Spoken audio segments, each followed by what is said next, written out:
Okay, physics. Wanted to walk through a couple of examples of statics and how to solve some of these problems using statics and some of the forces. So here we go. So let's see. So first one. Yep, and focus. So so I have two masses and an angle that's going to be involved. Is that clear? Yeah. I want to figure out what the tension is and what the mass of the box is in the end. So so two things. So here's what I'm thinking. So I'm thinking I have two masses, two objects. So I'm going to make two free body diagrams. And there's a connection between these two. So hopefully you recognize that the string is going to act just to transmit that force.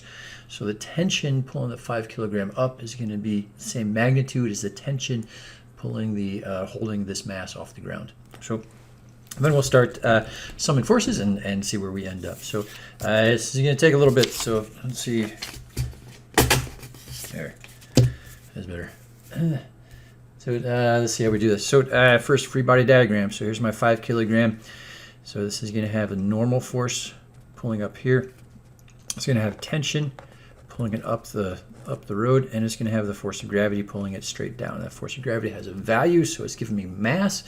So I can get mass times my constant g will give me the value for that. So let's stick with this one. So what I'm going to do on this one to make my life easier, instead of separating the normal force and tension into two components each, and then having 4 components, I'm going to rotate this. There it is. And when I do that, my normal force and tension are acting on my x and y axes, but now gravity is going off at an angle, so I'll deal with that. So I'm going to draw another diagram. Just this is going to be rotated. So now I'm going to have tension going this way. I'm going to have my normal force, which is going to be orthogonal to that, and my force of gravity is going to be going off in this direction. I need to get an angle on here so I can separate these, right? So you may recall the angle in here is going to be equal to the angle of my ramp there. So here's what I'm going to do. So now I can separate this. So now I can have a third diagram. So this is a free body diagram. I'm going to draw a component diagram. My component diagram is going to have my same normal force and tension. But now my force of gravity now is going to have this vertical dimension, which I'm going to call adjacent to this. So this is going to be force of gravity times the cosine of the angle. And it's going to have a horizontal dimension. That's going to be opposite. So this is going to be the force of gravity times the sine of the angle. And so I'm going to put these two components on here. So this one, which is opposite here, is going to be force of gravity cosine theta. And this one going here is going to be Fg sine theta. So notice these two are equal and these two are equal, right? So there's a statics problem, so it means it's stationary, it's not going anywhere. I can sum the forces, and I know my x and y forces are going to cancel. It's not so interesting. I mean, my y dimension, but my x dimension is what I care about. So the sum of the forces in my x dimension must add up to 0. I'm going to say tension's positive, so I'm just going to say that to the right is positive and up is positive. So that means that tension minus Fg sine theta must equal 0, or I can simplify this to say my tension must be equal to Fg sine theta. And I can come up with a value for that, right? I know theta, and I know what the force of gravity is. It's going to be mass times 9.8. Second thing I'm going to do, so I've got a second mass here, so let me deal with this. So my second mass here, I'm going to have this, which is going to be my force of gravity. I'll call this mg, and I'll be careful to call it a separate one. And I'm going to have tension pulling up on that. That's it, right? So I just have one contact point, and the field force is acting on it. So the sum of my forces in this dimension, it's the only one I care about, needs to add up to 0 since it's stationary. It's not going anywhere. It's not accelerating. And this means, well, you can decide which way is going to be positive. We'll call up positive. So this means that tension minus m1g must add up to 0, or my tension must equal m1g. Right, now I have two equations that I can solve to figure out where I'm going. I'm thinking I'm going to set these two equal. So tension is equal to this, and tension is equal to this. I don't care what the value of, oh, they do want me to tell you the value of tension. Okay, so I'll calculate the value of tension here, and then I'll use that value of tension to calculate what the mass is for this one. Let's see, this plugging. So at FG, this is going to be my 5 kilogram. So let's just set these two equal for fun. So this is going to be my 5 kilogram. I'll call this the mass. I'll call this mass 1 and mass 2, just to make sure it'd be clear. So mass 2 times gravity times the sine of theta is going to equal mass 1 times gravity. And you notice something curious here. So, so gravity cancels out in this case, right? So it doesn't matter what planet that you're on, that you have the same way of figuring out the amount of mass that's here, right? Your value for tension would be different, but the value for the mass would be the same no matter what planet you're on. And hopefully that makes sense, right? So this is a balancing act, and that would balance just as well on a different planet. Mass 1 is going to be mass 2 times the sine of theta.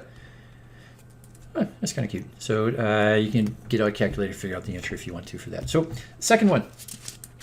I'm just going to set up the second one. Probably not going to take this far, so because it's extra goofy. So here's the second one. Right. So yeah, now I've got 3 masses, but notice the pulleys and the lines. So the lines are just going to transmit tension, and the pulley, all the pulley does is change the direction of the force. Right. So I'm going to end up having 3 free body diagrams. One for the 2 kilogram mass. Right. So here I am. I'm going to have mass of the 2 times gravity pulling it down, and I'm going to have tension 1 pulling it up. Right. I'm going to have a second free body diagram for my 10 kilograms. So notice it's touching the ramp now, so that's kind of a hassle. Right. So my ramp's going about this angle, so my normal force is going to be coming way off like this. Right.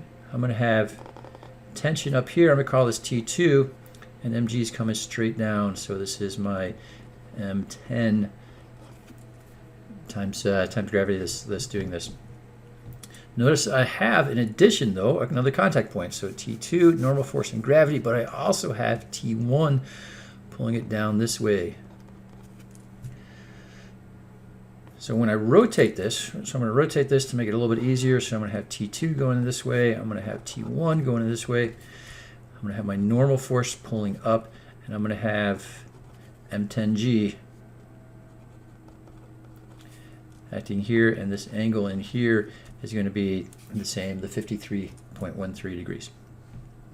And lastly, I'm going to have my my third mass, which is going to be just this unknown mass. I'll call it m0 times g, and I'm going to have tension acting that T2. So notice the only thing is touching this is tension, and then the indirect force is going to be the field force. So now I can go through the same process, right? It's going to be a lot of math. Right, so I'm going to sum my forces. I only care about this one dimension, so the sum of the forces must add up to 0. So I don't know, I'll call this upwards positive. So I'm going to have T1 minus M2G, and I can simplify that to say T1 is equal to M2G. And I like setting it equal to 0, so you can sort of jump ahead if you want, but when we get to things that are accelerating or that have unbalanced forces, it's going to be a lot easier to deal with it in this sort of format. So T1 is M2G. So here now I'm going to separate this out. So so I'm going to draw a component diagram. I have my normal force. I'm going to have T2. I'm going to have M10G times what? The cosine of the angle. And this is going to be M10G times the sine of the angle. So, and I'm going to have T1. So notice that these two and this one, so all my horizontal components need to cancel out. So I don't care about the vertical components on this, so I'm going to sum the forces that are horizontal in this case. That needs to add up to 0. I'm going to set this direction positive as I have been doing, so T2 will be positive. I'll subtract from that M10G times the sine of theta, and I'll subtract from that T1. So I can say T2 is going to be equal to M10G sine theta. Oh, there it is. Yeah, so some of my forces are going to be, I'll have T2 minus these other two forces. I can rearrange this. Minus T1. I know T1 is this, though, so I'll add in M2G. And now I'm going to go into my last one. Right? So in this last one, the sum of my forces in the dimension that I care about, this is going to be the y dimension, of course, is going to be, let's see, so I don't know, I'll call this upwards. So it's going to be T2 minus m naught g. And this needs to add up to 0. So T2 must be equal to m naught g. So I'm going to plug this in here, combine these two together. Now I'm going to get m naught g is equal to m10 g sine theta minus m2g. So notice that you can factor g out of all this, and hopefully that makes sense, right? So if you're on another planet, this would still be balanced. Right? So it's nothing unique about the gravity here on Earth that allows this to balance. It's just that these masses have been aligned in such a way. So my g is going to cancel out. So again, what I'm doing is I'm saving myself calculator mistakes by doing this. So I want to find m naught, and that's going to be equal to m10 sine theta minus m2, which is, 2 kilograms. So anyway, you can plug it into the calculator and take it from there, and hope this is helpful. Talk to you soon. Bye.